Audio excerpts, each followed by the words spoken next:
وہ کیا کسی نے خوب کہا تھا، ذرے اس خاک کے تابندہ ستارے ہوں گے، ذرے اس خاک کے تابندہ ستارے ہوں گے جس جگہ آپ نے نالین اتارے ہوں گے۔ زمین پر پڑے ہوئے ریت کے وہ ذرے، وہ خاک ہے، وہ مٹی ہے، اس کی کوئی قیمت نہیں۔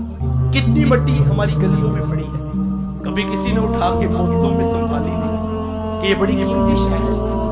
سب کو پتا ہے یہ خاک ہے، یہ مٹی ہے، اس کی کیا قیمت ہے۔ لیکن اگر اس مٹی کو نسبت ہو جائے میرے حضور سے، نہیں حضور والا، میرے حضور کے غلاموں سے نہیں جناب، اگر اس مٹی کو نسبت ہو جائے میرے حضور کے اصحاب سے، نہیں حضور والا، اگر اس مٹی کو نسبت ہو جائے میرے حضور کے اہل بیت سے، نہیں حضور والا۔ مضمون کیا ہے؟ اگر اس مٹی کو نسبت ہو جائے میرے حضور کے قدموں سے لگے ہوئے نالین سے، تو پھر یہ مٹی مٹی نہیں رہتی، یہ خاک مدینہ شفا بن جاتی ہے۔ اور پھر اس مٹی کا یہ عالم ہے کہ آسمان کے ستارے بھی اس کی عظمتوں کا مقابلہ نہیں کر سکتے۔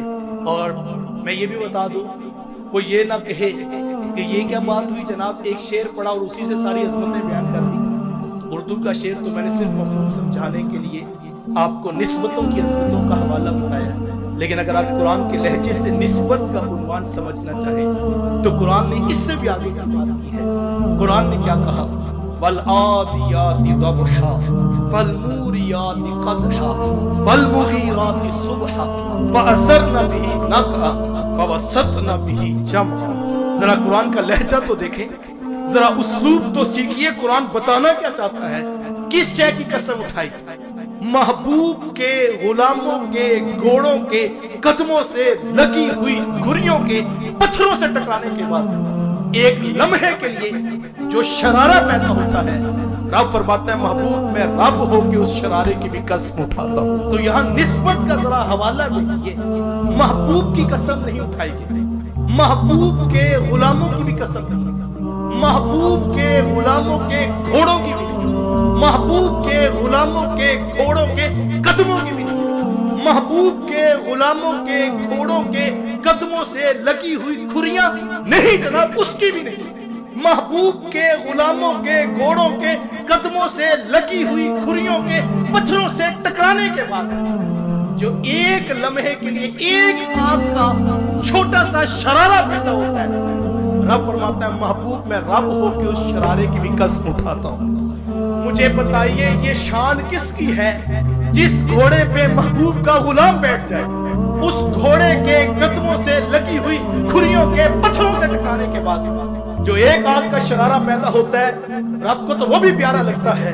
تو مجھے بتائیں جو ابو بکر عمر ساری زندگی میرے رسول نے اپنے سینے سے لگا کے رکھے، حضور کے رب کو وہ کتنے پیارے لگتے ہیں۔ جو ساری زندگی شانہ بشانہ جناب عمر تلوار لے کے کھڑے رہے، میرے حضور کے رب کو وہ کتنے پیارے لگتے ہوں گے۔